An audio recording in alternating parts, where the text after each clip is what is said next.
ဒီကြောင့်တဲ့ကြီးမှာသမုဒယသစ္စာတည်အတွက်ခေဇနိယသုတ်တံကိုအခြေခံပြီးတော့အတိတ်ဘဝဒီဘဝကိုဖြစ်စေတဲ့ကံဟာဘာပါလဲလို့ကိုယ်တိုင်ဉာဏ်ဖြင့်ထင်းဖောက်ပြီးသိခွင့်ရရေးအတွက်အတိတ်ကိုဉာဏ်စေလွတ်ပြီးတော့ရှုနိုင်ဖို့အတွက်သင်ပေးနေပါတယ်အဲ့လိုသင်ပေးနေတဲ့အတွက်ကြောင့်မို့အတိတ်ဘဝကိုရှုနိုင်တဲ့သူတော်ကောင်းတွေအတိဖြစ်ပေါ်နေပြီဖြစ်ပါအဲ့တော့အနေဆို၅ဘဝလောက်သင်ပေးတယ်ကံနဲ့ကံရဲ့အကျိုးတရားကိုကိုယ်တိုင်ဉာဏ်ဖြင့်ထွန်းဖောက်ပြီးသိဖို့မြင်ဖို့ဆိုတာအင်မတန်မှလေးနက်တဲ့အသိဉာဏ်ပဲဖြစ်တယ်အဲ့ဒီလိုသမုဒယသစ္စာသိအတွက်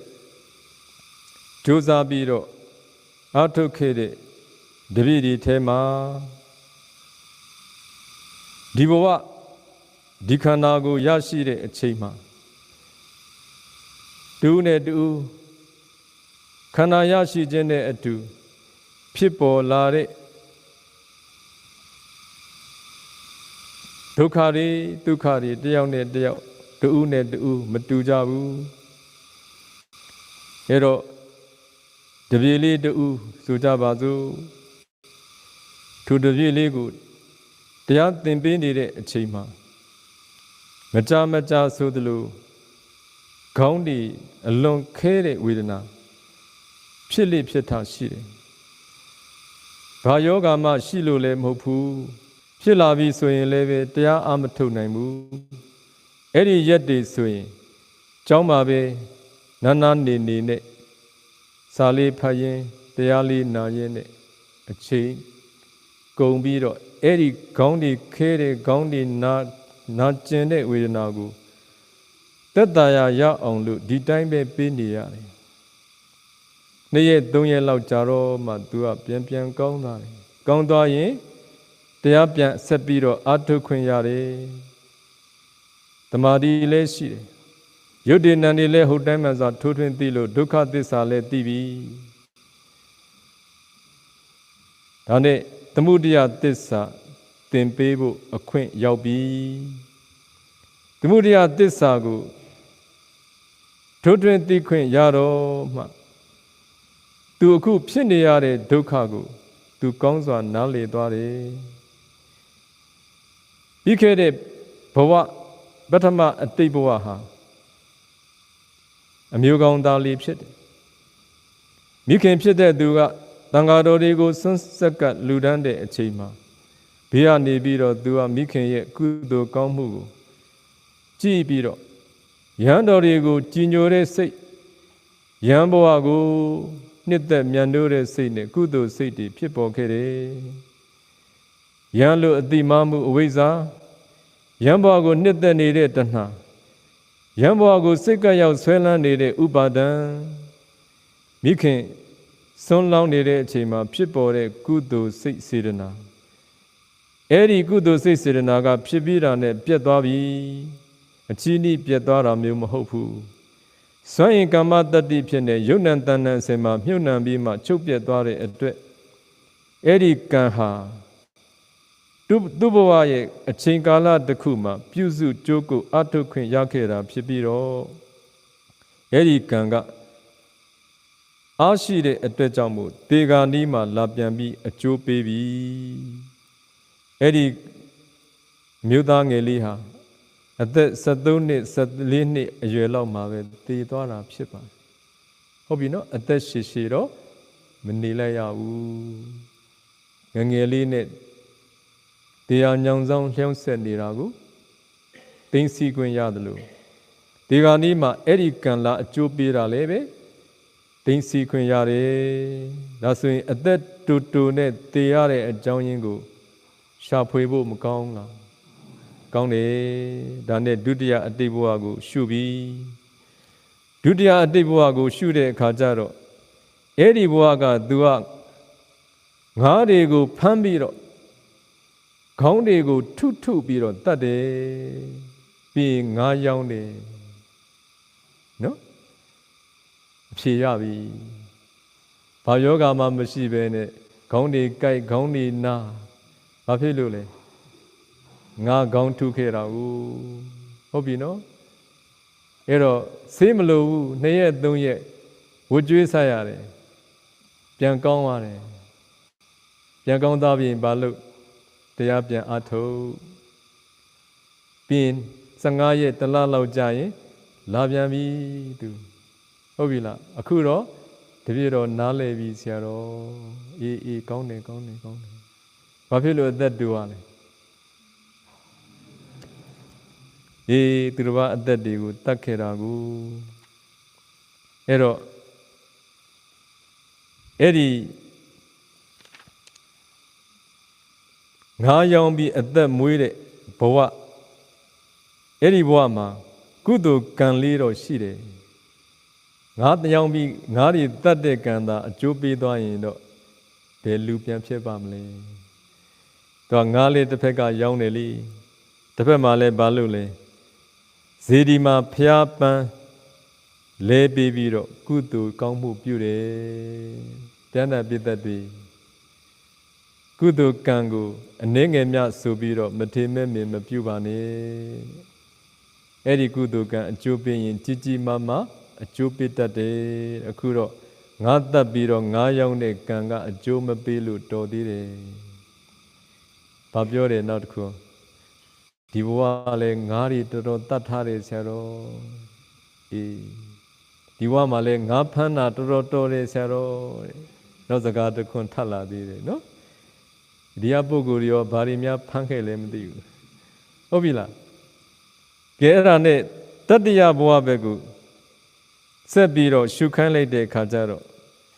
အဲ့ဒီတတ္တယဘဝကချုံမောလှပတဲ့အမျိုးသမီးလေးတူဖြစ်နေပြန်တယ်အဲ့ဒီအမျိုးသမီးဘဝမှာစင်တုတော်ကိုသွားပြီးတော့ဘုရားတန်ရှင်းရေးသွားလို့တယ်ပြီးတန်ရှင်းရေးလှုပ်ဆောင်ပြီးတော့စင်တုတော်ရှေ့မှာထိုင်ပြီးတော့ဆူတောင်းတယ်နောက်ဘဝမှာအမျိုးသမီးဖြစ်ပြစေတဲ့အမျိုးသမီးပဲသူကထပ်ပြီးဖြစ်ချင်တယ်နော်အမျိုးသမီးလို့အတိမမှုအဝိဇ္ဇာအမျိုးသမီးဘဝကိုနှစ်သက်တွေ့တာနေတဲ့တဏှာအဲ့ဒီဘဝကိုစိတ်ကရောက်ဆွဲလန်းနေတဲ့ဥပါဒံပြီးရင်ဘုရားစင်တုတော်ရှေ့မှာဘာလုပ်တယ်လဲတန်ရှင်းရေးလုပ်တဲ့ကုသိုလ်ကံအဲ့ဒီကံကအကျိုးပေးလိုက်တဲ့အတွက်ကြောင့်မို့ဒုတိယအတိတ်ဘဝမှာအမျိုးသမီးဘဝပြန်ရတယ်ဒါနဲ့သရုဋ္ဌအတိတ်ဘက်ကိုဆက်ပြီးတော့ရှုခိုင်းတော့သရုဋ္ဌအတိတ်ဘဝကျတော့နတ်သားတူဖြစ်နေတယ်ဟုတ်ပြီနော်ကောင်းကင်ယံကနေပြီးတော့လာပြီးတော့ကြည့်နေတယ်အမျိုးသမီးလေးတယောက်ကကြောက်စင်းတုကိုအမြဲတမ်းလာပြီးပူဇော်တယ်အဲ့ဒီအမျိုးသမီးလေးပူဇော်နေတာကိုသူကသဘောကျတယ်ဟိုမျိုးသမီးလေးကဒီနတ်ကိုမြင်ရလားမမြင်ဘူးဒီနတ်ကတော့ဒီမျိုးသမီးကိုမမြင်ဘူးလားဒီအပုဂ္ဂိုလ်တွေကိုလည်းဘယ်နတ်တရားကြည့်နေလဲမသိဘူးဟုတ်ပြီနော်အမြင်ကြီးမြင်နေကြတယ်ဟုတ်ပြီနော်အိမ်သူတို့အခန်းထဲမှာဘာလုပ်လဲသူတို့သိတယ်ဟုတ်ပြီနော်ဖျားပဲရှိခိုးနေလားအိပ်ပဲအိပ်နေလားတရားပဲထိုင်နေလားဆိုတာနတ်တွေကသိနေကြတယ်ဟုတ်ပြီနော်လိုအပ်လို့ရှိရင်သူတို့နည်းနည်းစောက်ရှောက်တယ်အတန်လေးပါလေးပြီးတယ်တို့ဒီမို့ရင်ခန္ဓာကိုယ်ကိုနည်းနည်းလေးသိအောင်လုပ်တတ်တယ်နော်ဟုတ်ပြီနော်အခုလည်းဒီမှာဘာလုပ်ပြီးလဲအမျိုးသမီးလေးကကြောက်စင်းတုတော်ကိုသွားပြီးတော့ပူဇော်တယ်ပူဇော်တဲ့အဲ့ဒီအမျိုးသမီးကိုသူကသဘောကျနှစ်ချိုက်တယ်ပြီးအဲ့ဒီအမျိုးသမီးပြန်သွားတဲ့အခါမှာအဲ့ဒီနတ်သားကကြောက်စင်းတုတော်ကိုဖူးမြော်နေတယ်ပီတိသောမနတကုသိုလ်စိတ်တွေတဖွာဖွာဖြစ်တယ်ဖြစ်ပြီးတော့ဘာစုတောင်းလဲနတ်သားကအမျိုးသမီးဖြစ်ပြစီဩဒါလည်းဒုက္ခပဲနော်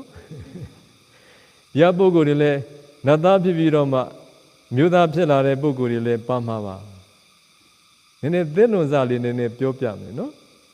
ဘာသာစကားတွေကိုလွယ်လင့်တဲ့ကူတတ်ကြတဲ့သူတော်ကောင်းတွေဟာအတိတ်ဘဝကနတ်တွေဖြစ်တာများတယ်ဟုတ်ပြီနော်အဲ့ဒါသင်းလွန်စလေးပဲဘာဖြစ်လို့လဲDevas, they can understand every languages. ဟုတ်ပြီနော်နတ်တရားဘာသာစကားတိုင်းကိုနားလေတယ် You can speak them with English, with Thai, with Chinese, with Myanmar, with Mon, any language they can understand. Bhe bada maso turu na le re. O thu ja re no. Dia lu re. Myanmar saka pi nauk bada saka tat pho so torto ma jaiu sa ya hu la. Ha jaiu sa lai ya la. To thi de jaiu sa khae lo. No? Jaiu sa khae lo Thadana pyu phoပြင်ဆင်ခဲ့ရောင်တကားလို့ဒီလိုပဲပြောချင်တယ်နော်အင်္ဂလိပ်ဘာသာစကားလေးစိတ်ဝင်စားတယ်ဘာသာစကားကိုတော်တော်စိတ်ဝင်စားတယ်ဆယ်တန်းအောင်ပြီးတော့မှတကယ်တတ်အောင်ကိုယ်တိုင်စူးစမ်းခဲ့ရတာပါဒီမှာလက်ဆောင်လေးပေးပါမယ်ပညာရတစ်ခုကိုတတ်ဖို့အတွက်ဆရာထံကနီးနာတော့လိုအပ်ပါတယ်တကယ်အဲ့ဒါကိုကျွမ်းကျင်ဖို့အတွက်ဆိုရင်တော့ကိုယ်တိုင်စူးစမ်းကြရမယ်ကိုယ်တိုင်မစူးစမ်းဘဲနဲ့တကယ်အသုံးပြုလို့ရတဲ့အစင်တန်းတို့ရောက်ရိုးထုံးစံမရှိပါဘူးလူသားတို့ရဲ့လုံလဝိရိယဖြစ်စူးစမ်းမှဘာသာစကားတွေကိုတတ်နိုင်တယ်နတ်တွေကြတော့ဘဝကပေးထားတယ်ဟုတ်ပြီနော်ကြိုက်တဲ့ဘာသာနဲ့သူတို့ကိုပြောသူတို့နားလေတယ်ဒါဆိုတော့အဲ့ဒီအရေးကြီးကထိုးတဲ့အတွက်ဒီဘဝမှာဘာသာစကားတွေလေ့လာလို့လွယ်လင့်တကူတတ်ကျွမ်းလေးရှိရင်ဟောငါတို့အတိတ်ဘဝကနတ်တွေများဖြစ်နေရောင်တကားလို့နည်းနည်းလေးသဲလွန်စားလေးပြေးလိုက်ပါလေဟုတ်ပြီနော်ဟုတ်ပြီအဲ့တော့အဲ့နတ်သားဘဝမှာထိုမျိုးသမီးကိုနှစ်သက်တဲ့စိတ်ထိုမျိုးသမီးလေးဖူးမြော်နေတဲ့ကြောက်စင်းတို့ကိုအမျိုးသမီးလေးပြန်သွားတော့သူကဆက်ပြီးတော့ဖူးမြော်ပြီးပိတိသောမနတတွေဖြစ်တယ်အဲ့ဒီကံကသေဂာနီးမှာအကျိုးပေးလိုက်တဲ့အတွက်ကြောင့်မို့နံပါတ်3ဘဝအမျိုးသမီးဘဝရပြီအဲ့လိုနဲ့နံပါတ်5ဘဝကိုဆက်ပြီးတော့ရှုခန်းလိုက်တော့နံပါတ်5ဘဝမှာသူကယသိတူဖြစ်နေတယ်အဲ့ဒီယသိဘဝမှာသူ့ဆရာရှိတယ်ဆရာသမားထံကနေကတိုင်း10ပါးကိုသင်ယူတယ်ကတိုင်း10ပါးသင်ယူပြီးတော့ဘာလုပ်သွားလဲဆိုတကိုယ်ဒီတောထွက်သွားတယ်ရပုဂ္ဂိုလ်ကြီးကတိုင်း10ပါးအပြင်အများကြီးရှုထားပြီမလားဟုတ်ပြီနော်အေးတစ်ခါတည်းမှာဒီထက်ပိုပြီးတော့သင်ပေးနိုင်စွမ်းမရှိကြတဲ့အတွက်ကြောင့်သာသနာနဲ့ဆုံးရတော်လဲနှောင်းသာသနာတွေမှာသင်ပေးနိုင်တဲ့ပုဂ္ဂိုလ်တွေမရှိလို့တမာတိကျင့်စဉ်ပန်းလောက်နဲ့အဆုံးသတ်သွားခဲ့ကြတဲ့တပည့်တွေတော်တော်များများအတိတ်ကိုသင်ပေးတော့လေ့လာခွင့်ရတယ်အခုလည်းပဲကတိုင်း10ပါးကိုအောင်မြင်မြင်အားထုတ်ခဲ့တယ်ဖျားသူတေဂာနီးမှာလေယောဂပြင်းထန်မှုကြောင့်ဇံမဝင်စားနိုင်ခဲ့ဘူးအဲ့တော့ဇံဝင်စားဖို့မရတော့တဲ့အတွက်ကြောင့်မို့ဗြဟ္မပီမရောက်တော့ဘူးဆိုတာသူသိတယ်ဒါကြောင့်မို့သူကဗာစိညွတ်လဲနတ်သားဘဝကိုစိညွတ်ပြန်တယ်ဟုတ်ပြီနော်အဲ့တော့တရားတော်အထုတ်ပြီးမဲ့ဇန်သမာတိမဆက်ရောက်ပဲနဲ့ဥပဇာရတမာတိလောက်မှပဲတည်ပြီးနေတယ်ဘာဖြစ်လို့လဲဝန်းထဲမှာလေတွေထိုးတဲ့အခါအာယံပေါ်မှာစစ်ကိုတောက်လျှောက်မတင်ထားနိုင်တော့ဘူးတင်လိုက်ပြုတ်လိုက်တင်လိုက်ပြုတ်လိုက်နဲ့ဥပဇာရတမာတိနေမြေလောက်မှာပဲမရဏတဏ္ဍဇောရဲ့ကုသိုလ်ကံအာယုံဖြစ်ခဲ့တဲ့အတွက်ကြောင့်မို့အဲ့ဒီဘဝမှာယသိဘဝကနေနတ်သားဘဝကိုတောင်းတတဲ့အတွက်ကြောင့်မို့ဥပဇာရတမာတိကကျေးဇူးပြုလိုက်တဲ့အတွက်ကြောင့်မို့သရုဋ္ဌအတိတ်ဘဝဟာနတ်သားဘဝကိုရခဲ့တယ်အဲ့ဒီလိုနဲ့သတ္တမဘဝနံပါတ်6ဘဝကိုသူ့ကိုဆက်ပြီးတော့ရှုခိုင်းပြီနံပါတ်6ဘဝကျတော့ဝမ်းနေစိတ်မကောင်းပွေရပဲအဲ့ဒီဘဝမှာသူကစပယ်ကြီးမွေဖြစ်ကောင်ကြီးကြီးငကားလို့တောင်ထင်ရတယ်ဟုတ်ပြီနော်ဘာလို့လဲဆိုတော့သူကမြစ်ထဲမှာနေတယ်ရေထဲမှာသူအနေများတယ်အဲ့ဒီမြစ်ကမ်းပါအောက်မှာမြေကမ်းပါမှာတစ်ပင်လေးတစ်ပင်ရှိတယ်အဲ့ဒီတစ်ပင်မှာရသေးလေးတစ်ပါးကတရားထိုင်နေတယ် အဲ့ဒါယသိလေးတရားထိုင်နေတဲ့အချိန်မှာရေပေါ်ကနေတက်လာပြီးအဲ့ဒီယသိဘေးနားမှာခွေးပြီးတော့သူကနေတယ်ပြီးတော့ယသိကြီးကိုသူဖူးပြီးတော့သဘောတွေကြဝမ်းမြောက်ပီတိတွေဖြစ်ကုသိုလ်စိတ်တွေဖြစ်ဩအိန္ဒြေရတဲ့ပုဂ္ဂိုလ်တွေကိုတိရစ္ဆာန်တွေမြင်ရရင်လေကုသိုလ်စိတ်တွေဖြစ်တတ်ပါတယ်လို့ဒါလေးသဘောပေါက်ဖို့ကောင်းတယ်သူအဲ့ယသိကြီးကိုလည်းကြီးညိုတယ်အဲ့ဒီဘဝကိုလည်းသူကအလေးကရုပြုတဲ့စိတ်တွေဖြစ်တယ်ယသိကြီးကိုကြီးညိုတဲ့ကုသိုလ်စိတ်ကဒေဂာနိအကျိုးပေးလိုက်တဲ့အတွက်ယသိလို့အတိမားတဲ့အဝိဇ္ဇာတဏှာဥပါဒံကလည်းကျေစုပြုလိုက်တဲ့အတွက်ကြောင့်မို့အဲ့ဒီစပယ်ကြီးမွေဘဝကနေတည်ဆုံးသွားပြီးတဲ့နောက်မှာယသိဘဝရချင်းပဲဖြစ်ပါတယ်အဲ့ဒီ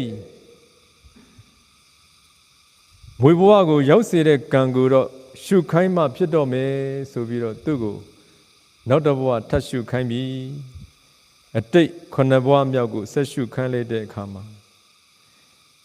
အဲ့ဒီ9ဘဝမြောက်မှာကြက်တွေနားတွေကိုမွေးတဲ့မွေးမြူရေးလှုပ်တဲ့အမျိုးကောင်းသားတူဖြစ်နေတယ်။ဘာမွေးလဲကြက်တွေနားတွေမွေးတယ်သူ့ရဲ့ကြက်တွေကိုအမြဲတမ်းလာပြီးတော့မျိုးပြီးတော့စားတဲ့စပယ်ကြီးမွေတကောင်ကိုသူကစောက်ပြီးဖမ်းတာတညတော့မွေကြီးသူ့ရဲ့မွေထားတဲ့ကြက်တွေကိုလာပြီးတော့တပ်ဖြတ်စားတော့ပြီးအမိအရာဥကောင်းကိုဖြတ်တာသူတရားနေရှုနေတာထိုဘဝမှာသူ့ကြက်တွေကိုလာစားလို့တတ်လိုက်ရပြီမဲ့သူစိတ်မကောင်းဘူးတဲ့ဟိုမှာစိတ်မကောင်းဖြစ်နေတာဒီမှာလည်းပဲဖြစ်နေတယ်ဒါပေမဲ့အဲ့ဒီမွေကြီးကိုတပ်ဖြတ်မိတဲ့အတွက်ကြောင့်မွေကြီးပေါ်မှာဒေါသစိတ်တွေမဖြစ်ခဲ့ဘူးလားဒီမွေလို့အတိမားတဲ့အဝိဇ္ဇာအဲ့ဒီဘဝကိုဒေါသနဲ့တွေ့မိတယ်စိတ်ကရောက်ဆွဲလန်းသွားပြီပြီးရင်ဒေါသစိတ်ဖြစ်တပ်ဖြတ်ခဲ့တဲ့အတွက်အဲ့ဒီကံကလည်းဒေဂာနိအလားအကျိုးပေးလိုက်တာအဲ့ဒီကြက်တွေနွားတွေမွေးတဲ့အမျိုးကောင်းသားဘဝကနေပြီးတော့မွေဘဝရောက်သွားတယ်။ဒါနပိတ္တတွေဒါလေးတွေကိုဘာဖြစ်လို့ရှုနိုင်တာပါလဲသူ့ရဲ့လျှောက်ထားချက်တွေကတော့တော်လေးစိတ်ထဲမှာကြည်နူးပါလေအတိတ်ဘဝယုံနံတဲ့ဒီဘဝယုံနံတဲ့ဟာတစင်တဆက်သေးပဲဟိုမှာတောကတွေဖြစ်ဒီမှာလည်းဖြစ်ဟိုမှာဒေါသတွေဖြစ်ဒီမှာလည်းဖြစ်ဟိုမှာဝမ်းနေဒီမှာလည်းဝမ်းနေဟိုမှာဝမ်းသာဒီမှာလည်းဝမ်းသာမသိတာတွေလုံးပြီလို့ဟိုမှာဝမ်းနေမှုဖြစ်ဒီမှာလည်းဝမ်းနေမှုဖြစ်ဒီဘဝ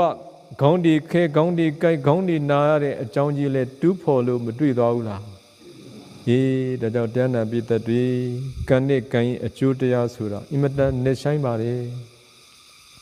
အဲ့ဒီကံနဲ့ကံရဲ့အကျိုးတရားကိုကိုယ်တိုင်ဉာဏ်ဖြင့်ထွန်းဖောက်ပြီးမသိခဲ့ဘူးမမြင်ခဲ့ဘူးဆိုရင်တန်တရားဝဆင်းရဲ့အဆုံးပန်းချောက်ကိုဘယ်နည်းနဲ့မှမလုပ်နိုင်ဘူးလို့ဘုရားရှင်နဲ့အထကရာဆရာတော်များကရင်းမြန်ခိုင်ခန့်အောင်မိတ်ဆွေသွားတော်မူခဲ့ကြတယ်ဒါနပိသက်တွေဒီဒုက္ခသစ္စာသမုဒယသစ္စာဘယ်သူတွေသိမယ်မြင်မယ်လို့ဘုရားအာမခံချက်ပေးပြီးတော့ဟောသွားခဲ့လေသမာဓိဘိက္ခွေဘာဝေထသမာယိတောဘိက္ခွေဘိက္ခုယထာဘူတံပဇာနာတိလို့ဘုရားမဟောသွားဘူးလားဟေးဒါကြောင့်မို့တရားနာပိသက်တွေသမာဓိတရားအကြောင်းဒီနေ့နည်းနည်းပြောကြစို့တရားနာပိသက်တွေ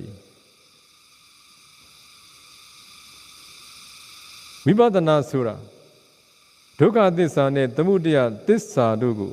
လက္ခဏာကြီးသုံးတန်တင်ပြီးတော့ရှုပွားသုံးသပ်ရခြင်းပဲဖြစ်တယ်။ဒါဆိုလို့ရှိရင်အခုလိုယုတ်တရားနံတရားခန္ဓာ၅ပါးကိုပရမတ်ဉာဏ်မြင်ဆိုင်အောင်ထိုးထွင်းသိခွင့်ရပြီ။ထိုဒုက္ခသစ္စာဖြစ်ကြောင်းသမုဒယသစ္စာကိုလည်းထိုးထွင်းသိခွင့်ရပြီဆိုရင်ဝိပဿနာရှုဖို့ဘုရားဟောအတိုင်းအစဉ်သင့်ဖြစ်ပြီလို့ဒီလိုဆိုလို့ရတယ်။ဒါပေမဲ့အဲ့ဒီနေရာလေးမှာအနတ္တရောင်ချီပေါ်ရေးအတွက်လက္ခဏာရတ္တပစ္စုပ္ပန်ဗဒ္ဒထံကိုဥစွာသင်ပေးပါလေ။ ဒါလေးတစ်ချက်တော့အားလုံးမမှတ်သားသားရှိရမယ်ဒီယုတ်ဒီနံဒီဒီကြောင်းတရားအကျိုးတရားတွေကိုကိုယ်တိုင်ဉာဏ်ဖြင့်ထွန်းဖောက်ပြီးသိခွင့်ရပြီဖြစ်တဲ့ယောဂဝဆရပုဂ္ဂိုလ်မှန်ရင်လက္ခဏာရတ္တပစ္စုပ္ပန်ပရထံဒီအဖြစ်ယုတ်တရားနံတရားအကြောင်းတရားအကျိုးတရားတို့ရဲ့ခဏတွေကိုအသီးသီးဖြိုခွဲဖောက်ခွဲဖြစ်စီပြီးတော့အနတ္တရောင်ချီပေါ်ရေးအတွက်နိဗ္ဗာန်တကားကြီးပွင့်ရေးအတွက်အပေတကားကြီးပေရေးအတွက်လက္ခဏာတင်ပြီးတော့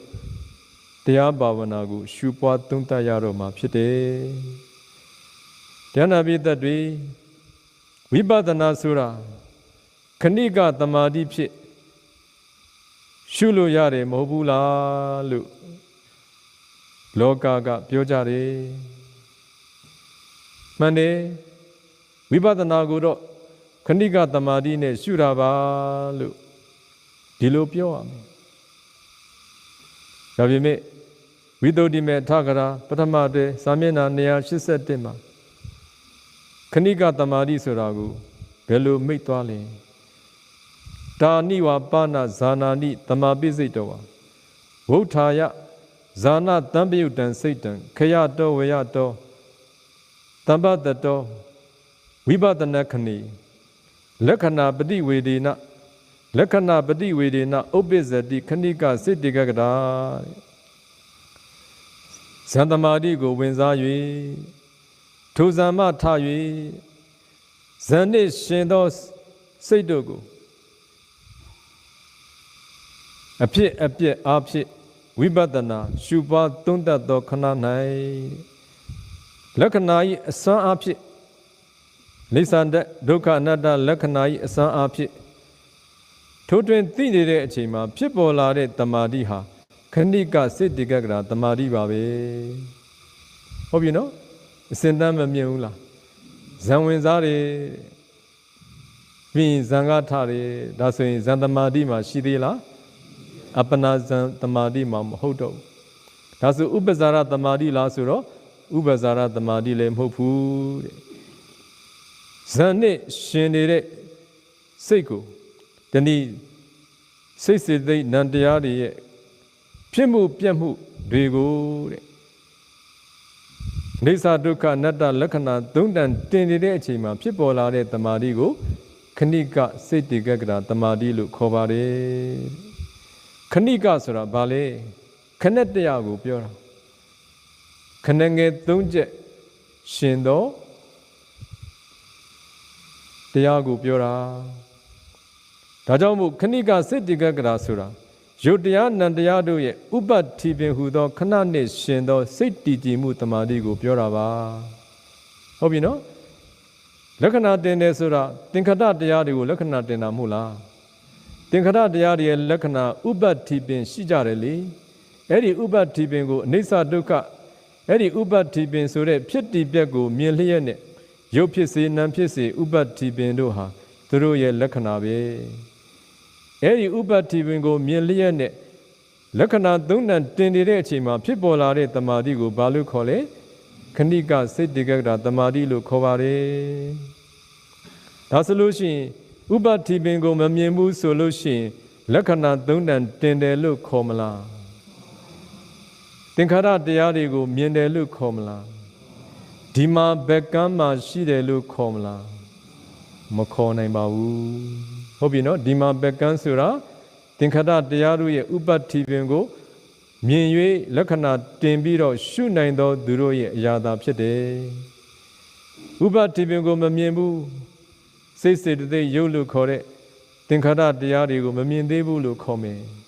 ဘာဖြစ်လို့မမြင်လဲဆိုရင်ကဏမပြူလို့ဘာဖြစ်လို့ကဏမပြူရလဲဆိုလို့ရှိရင်တမာတိမရှိလို့တမာတိမရှိတဲ့အတွက်ကြောင့်မို့ဟုတ်တိုင်းမှန်စွာထိုးထွင်းသိခွင့်မရကြဘူးဒါကြောင့်မို့ဥပ္ပတ္တိပင်မမြင်ဘူးဆိုလို့ရှိရင်ခဏိကတမာတိဆိုတာဖြစ်နိုင်ပါမလားမဖြစ်နိုင်ဘူး